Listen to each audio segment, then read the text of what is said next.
প্রিয় ভাইয়া ও অপুরা, গত ভিডিও ক্লাসে আমরা রাদারফোর্ডের পরমাণু মডেল সম্পর্কে বিস্তারিত আলোচনা করে এসেছি এবং আমরা দেখে এসেছি যে রাদারফোর্ডের পরমাণু মডেলে কি কি সীমাবদ্ধতা রয়েছে।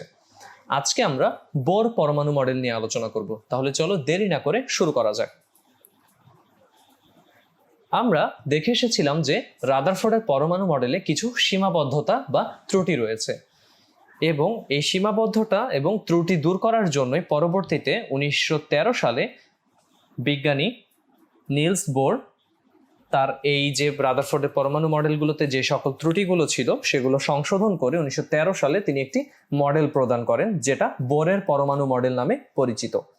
এখন চলো তাহলে দেখে নেই এই বোরের পরমাণু মডেলের মতবাদগুলো কি কি। প্রথমেই আমরা দেখতে পাচ্ছি এখানে একটি কথা লেখা আছে, কি সেটা?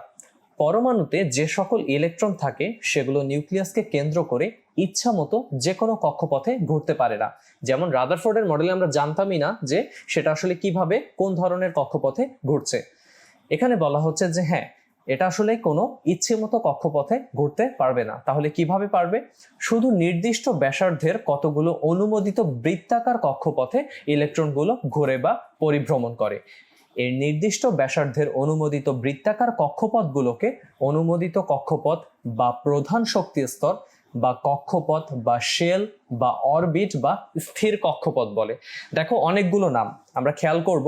আমরা নর্মালি প্রধান শক্তি স্তর বা অরবিট অথবা শেল নামেই এগুলোকে বারবার বলবো বা পরিচয় করব, কিন্তু এগুলো সবগুলোই কিন্তু এই কক্ষপথগুলোর নাম। তাহলে তুমি বোরের পরমাণু মডেলে প্রথমেই জানতে পারলে যে ইলেকট্রনগুলো কি? ইলেকট্রনগুলো যেন তেন ভাবে পরিভ্রমণ করে না। সেগুলো কিভাবে পরিভ্রমণ করে? কিছু অনুমোদিত বৃত্তাকার কক্ষপথে পরিভ্রমণ করে, যেগুলোকে বলা হচ্ছে প্রধান শক্তি স্তর বা প্রধান কক্ষপথ বা শেল বা অরবিট অথবা স্থির কক্ষপথ। এখন এই স্থির কক্ষপথে ঘোরার সময় ইলেকট্রনগুলো কোনরূপ শক্তি শোষণ করে না কিংবা শক্তি বিকিরণ করে না। স্থির কক্ষপথকে স্মল এন দ্বারা প্রকাশ করা হয় এবং এন এর মান 1 2 3 4 ডট ডট ডট। তার মানে যত শক্তি স্তর বা কক্ষপথ বাড়বে তত এন এর ভ্যালুটা বাড়বে। এন এর মান 1 হলে সেটাকে কে শেল বা কে প্রধান শক্তি স্তর বা কে শক্তি স্তর বলা হয়ে থাকে। এরকম এন এর মান যখন 2 সেটা হয় এল, এন এর মান 3 হলে এম, এন এর মান 4 হলে এন, এভাবে বাড়তে থাকে। অর্থাৎ একদম প্রথম শক্তি স্তর যেটা, তার নাম হচ্ছে কি কে, কে শেল বা কে শক্তি স্তর। এরকম K L M N O P Q পর্যন্ত হয়ে থাকে। তাহলে কেন্দ্রে আমরা দেখতে পাচ্ছি নিউক্লিয়াস, এরপরে প্রধান যে প্রথম শক্তি স্তরটা সেখানে এন এর মান 1 এবং তাকে বলা হচ্ছে কে প্রধান শক্তি স্তর অথবা কে শেল। এরপরেই এখানে ধরো ইলেকট্রন পরিভ্রমণ করছে, এই সেই অনুমোদিত বৃত্তাকার কক্ষপথটা। এরপরে দ্বিতীয় এন এর মান 2 যখন, তখন সেটাকে বলা হচ্ছে এল শক্তি স্তর বা এল প্রধান শক্তি স্তর অথবা সংক্ষেপে এল।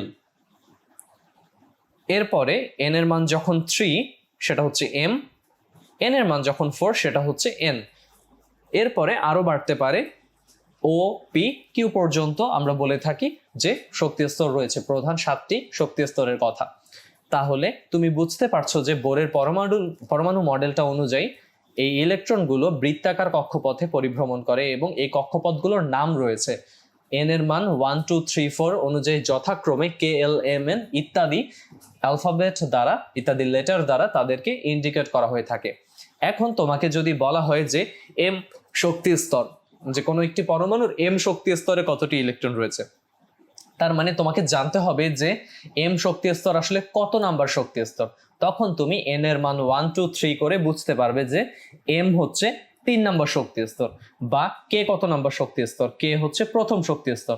এভাবে আমরা এন এর নাম্বার অনুযায়ী লেটার বা অ্যালফাবেট গুলো ধরে ধরে শক্তি স্তরগুলোকে চিনতে শিখবো। ধরো এভাবে ইলেকট্রনগুলো অনুমোদিত বৃত্তাকার কক্ষপথে পরিভ্রমণ করে। এখানে আমরা একটা অ্যানিমেশন দেখতে পেলাম, খুব সুন্দর। এবার তোমাকে কৌণিক ভরবেগ সংক্রান্ত একটু আলোচনা। এখানে বলা হচ্ছে যে বোর মডেল অনুসারে কোনো শক্তি স্তরে ইলেকট্রনের কৌণিক ভরবেগ এমভিআর, এই এমভিআর এর গুণফলকে কৌণিক ভরবেগ বলা হয়, যেটার মান is equals to n into h divided by twice pi অথবা 2 পাই। এখন কোনটা আসলে কি আমাদের জানাটা খুব প্রয়োজন। এখানে এম হচ্ছে ইলেকট্রনের ভর, যেটা আমরা কেজি এককে দেখাচ্ছি 9.1 1 × 10⁻³ কেজি। এর আগে তুমি যে ভ্যালুটা দেখে এসেছিলে সেটা গ্রামে ছিল, ওই জন্য -28 ছিল। খেয়াল করবে কিন্তু এককগুলো খুব গুরুত্বপূর্ণ। এরপরে আর কি, এখানে আর হচ্ছে ইলেকট্রন যে কক্ষপথ বা শক্তি স্তরে ঘুরবে তার ব্যাসার্ধ।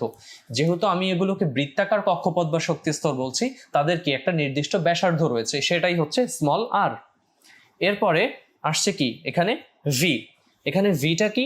ভিটা হচ্ছে এখানে ইলেকট্রন যে কক্ষপথ বা শক্তি স্তরে ঘুরবে সেই কক্ষপথে ইলেকট্রনের যে বেগটা সেটা হচ্ছে ভি। তাহলে এম ভি আর তিনজনের পরিচয় আমরা পেয়ে গেলাম। এরপরে ডান পাশে এইচটা কি?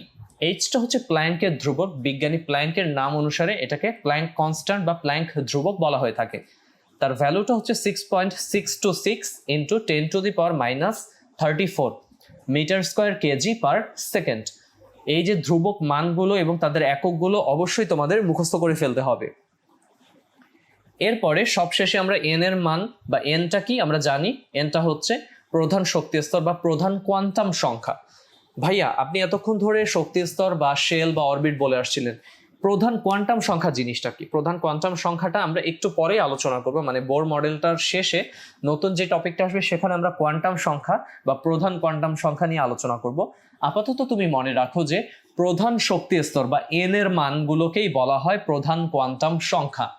এন এর এই যে মান 1 2 3 4 ডট ডট ডট, এই মানগুলোই হচ্ছে প্রধান কোয়ান্টাম সংখ্যার মান। কোয়ান্টাম সংখ্যা 4 ধরনের হয়ে থাকে, যেটা তোমরা ইন্টারমিডিয়েটে পড়বে, কিন্তু আমাদের এই ক্লাসে 4 ধরনের নেই, তার কিছু কম রয়েছে। আমরা সেগুলো নিয়ে আলোচনা করব পরবর্তী ক্লাসগুলোতে। তাহলে তুমি এখন সংক্ষেপে মনে রাখো যে আমাদের এন এর মান যেটা সেটাই হচ্ছে প্রধান কোয়ান্টাম সংখ্যা। এবার এখানে বলছে যে এন এর মান যত কম সেই শক্তি স্তর নিম্ন শক্তি স্তর, এবং যে শক্তি স্তরে এন এর মান বেশি সেই শক্তি স্তর হচ্ছে উচ্চ শক্তি স্তর হিসেবে পরিচিত। একটু আগে আমরা যে ছবিটা দেখে এসেছিলাম সেটাতে যদি আরেকটু ফেরত যাই, এখানে খেয়াল করো এন এর মান যেখানে 1, এটা হচ্ছে কি এন এর মান সবচেয়ে কম এবং এটা কি সবচেয়ে কাছাকাছি শক্তি স্তর, যেটাকে নিম্ন শক্তি স্তর বলা হয়ে থাকে। এরপরে যত এন এর মান বাড়ছে এটা কি পরের শক্তি স্তরটা হয়ে যাচ্ছে। এন এর মান এখানে 2, এখানে এন এর মান 3, এখানে এন এর মান হচ্ছে 4। তার মানে এন এর মান যত বাড়ছে তত কি আমরা উচ্চ শক্তি স্তরে যাচ্ছি। তাহলে কাছাকাছি নিউক্লিয়াসের একদম কাছাকাছি থাকে নিম্ন শক্তি স্তর, আর এর পরের শক্তি স্তরগুলো ধীরে ধীরে উচ্চ শক্তি স্তর নামে পরিচিত। তারপরে আমরা অন্য কিছু টপিকে চলে যাই, যেটা হচ্ছে বোরের পরমাণু মডেল সংক্রান্ত, মানে অন্য আরেকটা মতবাদ। কোনো প্রধান শক্তি স্তরে ইলেকট্রন ঘোরার সময় ইলেকট্রনের কোনো শক্তি শোষিত বা বিকিরিত হয় না। তবে ইলেকট্রন যদি নিম্ন শক্তি স্তর থেকে উচ্চ শক্তি স্তরে যায় তখন শক্তি শোষিত হয়। ভাইয়া একটু আগে আপনি বললেন যে ইলেকট্রন যখন শক্তি স্তরে থাকে তখন কোনো শক্তি শোষণ করে না বা বিকিরণ করে না। তাহলে নিম্ন শক্তি স্তর থেকে যখন সে উচ্চ শক্তি স্তরে যায়, ধরো এন এর মান 1 থেকে সে এন এর মান 3-তে যাবে, তখন শক্তি শোষিত হয়। এই শক্তিটা কোথা থেকে আসে?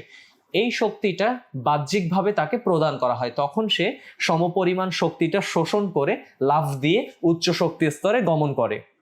তাহলে এখানে আমরা দেখতে পাচ্ছি যে নিউক্লিয়াস এবং একটা ইলেকট্রন যেটা প্রথম শক্তি স্তরে রয়েছে, এরপরে সে শক্তি শোষণ করে সে লাফ দিয়ে দেখো দ্বিতীয় শক্তি স্তরে চলে গেল। তাহলে এই ধরনের ঘটনাটাকে আমরা বলছি কি শক্তি শোষণের মাধ্যমে নিম্ন শক্তি স্তর থেকে উচ্চ শক্তি স্তর। তাহলে এটা আমরা দেখলাম কি যে নিম্ন শক্তি স্তর থেকে লাফ দিয়ে উচ্চ শক্তি স্তরে চলে যাওয়াটা শক্তি শোষণের মাধ্যমে। আবার ইলেকট্রন যদি উচ্চ শক্তি স্তর থেকে নিম্ন শক্তি স্তরে যায় বা ফেরত আসে তখন শক্তি বিকিরিত হয়। এটা কিরকম? এবার সে দেখতে পাচ্ছি আমরা ইলেকট্রনটা দ্বিতীয় শক্তি স্তরে আছে, এবার শক্তি বিকিরিত হয়ে গেল, শক্তি বের হয়ে গেল, এবার সে প্রথম শক্তি স্তরে চলে আসলো। তার মানে তুমি খেয়াল করবে যে উচ্চ শক্তি স্তর থেকে নিম্ন শক্তি স্তরে আসতে গেলে তাকে শক্তি ছেড়ে দিতে হচ্ছে। আমরা অ্যানিমেশনটা আরেকবার লক্ষ্য করি। এখানে ছিল ইলেকট্রনটা, এরপরে সে শক্তি ছেড়ে দিল, এই যে দেখো শক্তিটা বের হয়ে গেল। এবার সে কি আবার লাফ দিয়ে নিচের শক্তির স্তরে চলে আসলো। তাহলে এখান থেকে তুমি দুটো জিনিস মাথায় রাখবে, যখন ইলেকট্রন নিম্ন শক্তি স্তর থেকে উচ্চ শক্তি স্তরে যায় তখন তাকে শক্তি শোষণ করতে হয়, আর যখন উচ্চ শক্তি স্তর থেকে নিম্ন শক্তি স্তরে আসে তাকে কি করতে হয়? শক্তি বিকিরণ করতে হয় বা ছেড়ে দিতে হয়। এই শোষিত বা বিকিরিত শক্তির যে পরিমাণটা, এটা একটা সূত্র দিয়ে আমরা দেখতে পাবো, সেটা হচ্ছে h nu is equals to h c divided by lambda. এদের নামগুলো খুবই গুরুত্বপূর্ণ। এখানে এইচ প্ল্যাঙ্কের ধ্রুবক, এই নিউটা কি জিনিস সেটা আমরা জানবো। সি এবং ল্যামডা নতুন জিনিস, এদেরকে আমরা একটু দেখি। এখানে সিটা হচ্ছে আলোর বেগ, যার ভ্যালুটা হচ্ছে 3 × 10⁸। এখানে মাইনাসটা হবে না, একটু প্রিন্টে ভুল এসেছে, একটু খেয়াল করো এখানে। হ্যাঁ, তাহলে 3 × 10⁸ মিটার পার সেকেন্ড, এটা হচ্ছে আলোর বেগ। নিউটা কি? নিউটা হচ্ছে কম্পাঙ্ক। নিউ, তুমি উচ্চারণটা একটু দেখো, এটাকে নিউ বলা হয়। এটা হচ্ছে শোষিত বা বিকিরিত শক্তির যে কম্পাঙ্কটা সেটা। এর এককটা হয় সেকেন্ড ইনভার্স অথবা হার্জ। এরপরে চলে আসছে ল্যামডা। এই যে ল্যামডা হচ্ছে শোষিত বা বিকিরিত শক্তির তরঙ্গ দৈর্ঘ্য। তাহলে এটাকে এম দিয়ে প্রকাশ করা হয়। নিম্ন শ্রেণীর ক্লাসগুলোতে তোমরা হয়তো কম্পাঙ্ক এবং তরঙ্গ দৈর্ঘ্য নিয়ে পড়ে এসেছো বা টার্মগুলো শুনে এসেছো। ফিজিক্সে তোমরা খুব ভালোভাবে এই টার্মগুলো শিখবে এবং এগুলো সংক্রান্ত অনেক ম্যাথমেটিক্যাল প্রবলেম সলভ করবে।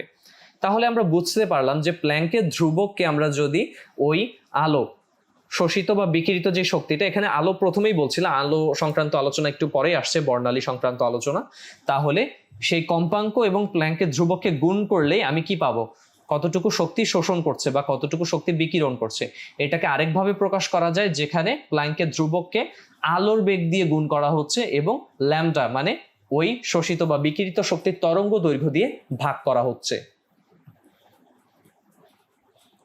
এবার খেয়াল করো যে এখানে আমরা ইলেকট্রন যখন উচ্চ শক্তি স্তর থেকে নিম্ন শক্তি স্তরে যাবার সময় যে আলোটা বিকিরণ করে, তাকে প্রিজমের মধ্যে দিয়ে প্রবেশ করালে পারমাণবিক বর্ণালী সৃষ্টি হয়। এই পারমাণবিক বর্ণালী সংক্রান্ত আলোচনা আমি একটু পরেই একটা ছবির মাধ্যমে দেখাচ্ছি, যে কিভাবে আমরা এরকম পারমাণবিক বর্ণালীগুলো দেখতে পারি। তুমি খেয়াল করো, এখানে আমি একটা নর্মালি একটা ছবি দেখানোর চেষ্টা করছি, যেখানে আমরা দেখতে পাবো যে যখন এই যে এটা হচ্ছে আমার নিউক্লিয়াস, এবং ধরো এখানে হচ্ছে আমার এন এর মানটা 2 আর এখানে হচ্ছে আমার এন এর মানটা 1। যখন উচ্চ শক্তি স্তর থেকে নিম্ন শক্তি স্তরে যাবে, এখান থেকে এখানে যখন জাম্প করবে আমার ইলেকট্রনটা, তখন এখান থেকে কি আমি একটা আলো বা একটা শক্তি বিকিরিত হতে দেখলাম। এই আলো বা শক্তিটাকে আমি যদি প্রিজমের মধ্যে রাখি, আমি তখন এখানে বর্ণালী দেখতে পাবো। তার মানে প্রিজমের মধ্যে দিয়ে আলো গেলে আমি এই জায়গাটাতে যদি আমি এটা একটা পর্দার উপরে ফেলি, তাহলে এখানে বিভিন্ন রঙের আলোর যে বর্ণালীটা, স্পেকট্রা, সেটা আমি দেখতে পাবো। এটার কথা এখানে বলা হচ্ছিল। এবার বোর পরমাণু মডেলের সাফল্যগুলো কি কি, কেন আমি রাদারফোর্ডকে বাদ দিয়ে বোরের মডেলটাকে একসেপ্ট করব। প্রথমে এখানে দেখো, রাদারফোর্ডের পরমাণু মডেলে সৌরজগতে সূর্যকে কেন্দ্র করে যে গ্রহ উপগ্রহগুলো যেমন ঘুরছে, পরমাণুতেও ইলেকট্রনগুলো তেমনই নিউক্লিয়াসকে কেন্দ্র করে ঘুরছে, এই কথা বলা ছিল। কিন্তু সেখানে কোনো ইলেকট্রনের শক্তি স্তরের আকার সম্পর্কে কথা বলা হয়নি, যেটা তুমি কি বোরের মডেলে পেলে, যে এখানে শক্তি স্তরের বৃত্তাকার যে আকারটা সেগুলো বলা হচ্ছে। রাদারফোর্ডের পরমাণু মডেলে পরমাণু শক্তি শোষণ করলে বা শক্তি বিকিরণ করলে পরমাণুর গঠনে কি ধরনের পরিবর্তন ঘটে সে কথাটা বলা হয়নি। কিন্তু বোরের পরমাণু মডেল তুমি জানলে যে পরমাণু শক্তি শোষণ করে তখন ইলেকট্রন নিম্ন শক্তি স্তর থেকে উচ্চ শক্তি স্তরে যায়, আবার পরমাণু শক্তি বিকিরণ করলে ইলেকট্রন উচ্চ শক্তি স্তর থেকে নিম্ন শক্তি স্তরে নেমে আসে। আরেকটা হচ্ছে রাদারফোর্ডের পরমাণু মডেল অনুসারে কোনো মৌলের পারমাণবিক বর্ণালী ব্যাখ্যা করা যায় না, কিন্তু বোরের পরমাণু মডেল অনুসারে এক ইলেকট্রন বিশিষ্ট যে হাইড্রোজেন পরমাণুটা, তার বর্ণালীটা ব্যাখ্যা করা যায়। কিরকম? এই যে খেয়াল করো, হাইড্রোজেনে আমরা জানি একটি ইলেকট্রন রয়েছে। এখন হাইড্রোজেনের এই ইলেকট্রনটা যদি এখানে দেখো, অনেকগুলো শক্তি স্তর দেখানো হয়েছে, তাদের নাম্বারিং করা, এন এর মান 2, 3, 4, 5, 6, 7। যখন 7 থেকে ইলেকট্রনটা কি শক্তি ছেড়ে দিয়ে 2 নম্বর শক্তি স্তরে আসছে, তখন তুমি এক ধরনের বর্ণালী দেখতে পাবে। খেয়াল করো, এখানে বর্ণালীগুলোকে ইন্ডিকেট করে দেখানো হচ্ছে। যখন 6 নম্বর থেকে 2 নম্বরে আসবে তখন একরকম, যখন 5 থেকে 2 আসবে একরকম, তখন 4 থেকে 2 আসবে তখন আরেক রকম, এবং যখন 3 থেকে 2 আসবে তখন আরেক রকম। তার মানে বোরের মডেলের সাহায্যে আমরা এই এক ইলেকট্রন বিশিষ্ট যে হাইড্রোজেন পরমাণু, তার বর্ণালীটা বুঝতে পারি। অর্থাৎ এবার তুমি খুব ভালো করে কালার ভ্যারিয়েশনটা বুঝতে পারবে। যখন এটা হচ্ছে কি তার 1 নম্বর শক্তি স্তর, এটা এটা হচ্ছে 2, এটা 3 4 5 6 7, যখন এখানে 3 নাম্বার থেকে 2 নম্বরে ব্যাক করছে তখন দেখতে পাচ্ছ যে লাল রঙের দৃশ্যমান আলো আমরা দেখতে পাবো। আবার যখন ইলেকট্রন 4 নাম্বার থেকে শক্তি বিকিরণ করে 2 নম্বরে ব্যাক করছে তখন তুমি ব্লু গ্রিন একটা কালার দেখতে পাবে। আবার যখন 5 নম্বর শক্তি স্তর থেকে শক্তি বিকিরণ করে 2 নম্বরে আসছে তখন তুমি কি ভায়োলেট দেখতে পাবে। এবং দেখো পাশাপাশি তাদের তরঙ্গ দৈর্ঘ্যটা ন্যানোমিটারে উল্লেখ করে দেয়া আছে।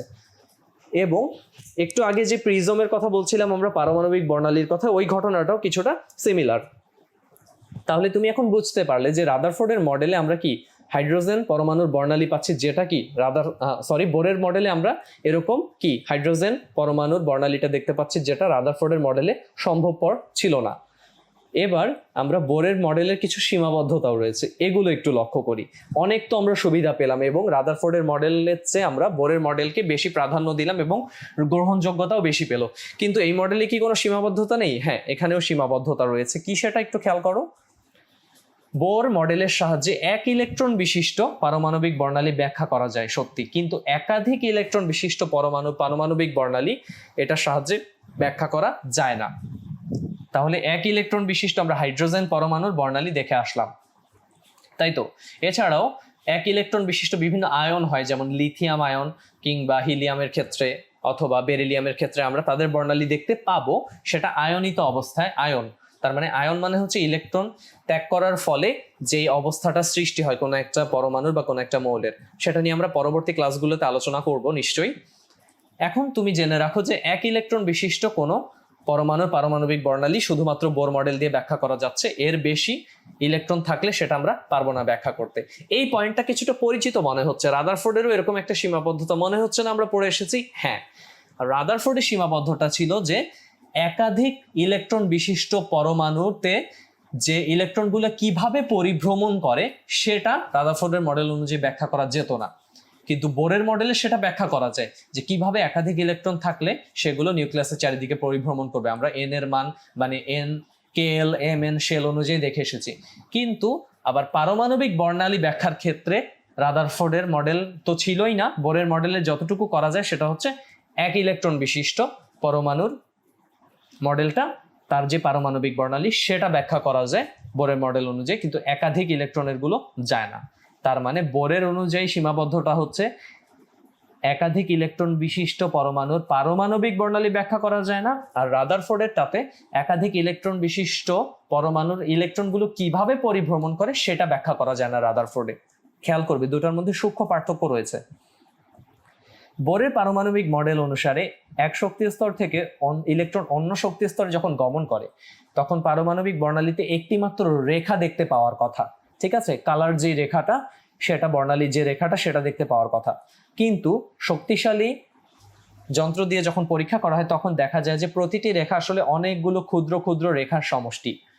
এবং প্রতিটি রেখা কেন অনেকগুলো ক্ষুদ্র রেখার সমষ্টি হয় বোর মতবাদ অনুযায়ী সেটা আসলে ব্যাখ্যা করা যায় না।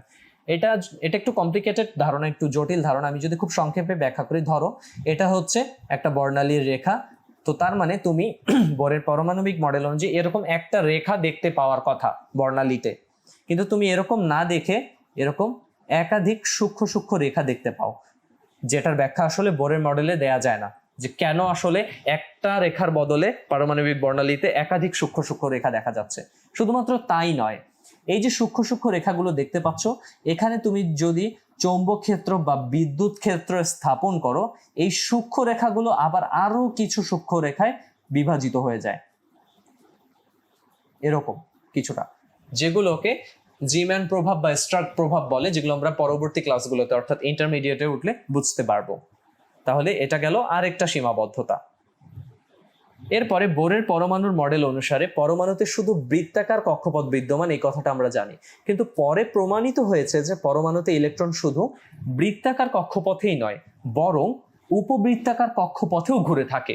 এটা হচ্ছে বোরের পরমাণু মডেলে আরেকটা সীমাবদ্ধতা। তাহলে আমরা 3টা সীমাবদ্ধতা পড়লাম বোরের পরমাণু মডেলে, কিন্তু বোরের মডেলের সীমাবদ্ধতা থাকলেও সেটা রাদারফোর্ড পরমাণু মডেলের চেয়ে অনেক বেশি গ্রহণযোগ্য, এবং রাদারফোর্ড মডেলে যে সকল সীমাবদ্ধতা ছিল সেগুলো বোরের পরমাণু মডেলে তিনি সংশোধন করে দিয়েছেন এবং এখন আমরা পরবর্তী ক্লাসগুলোতে বা পরবর্তী টপিকগুলোতে কিন্তু বোরের পরমাণু মডেল ধরেই সামনের দিকে আগাবো এবং এগুলোর বিস্তারিত আলোচনা করতে শিখব। তাহলে আজকের ভিডিও ক্লাসে আমরা বোরের পরমাণু মডেল এবং তার সীমাবদ্ধতা নিয়ে আলোচনা করলাম। পরবর্তী ভিডিও ক্লাসে আমরা পরমাণুর শক্তি স্তরে ইলেকট্রন বিন্যাস নিয়ে বিস্তারিত আলোচনা করব। তাহলে পরবর্তী ভিডিও দেখার আমন্ত্রণ জানিয়ে আজকে এখানেই শেষ করছি। আল্লাহ হাফেজ।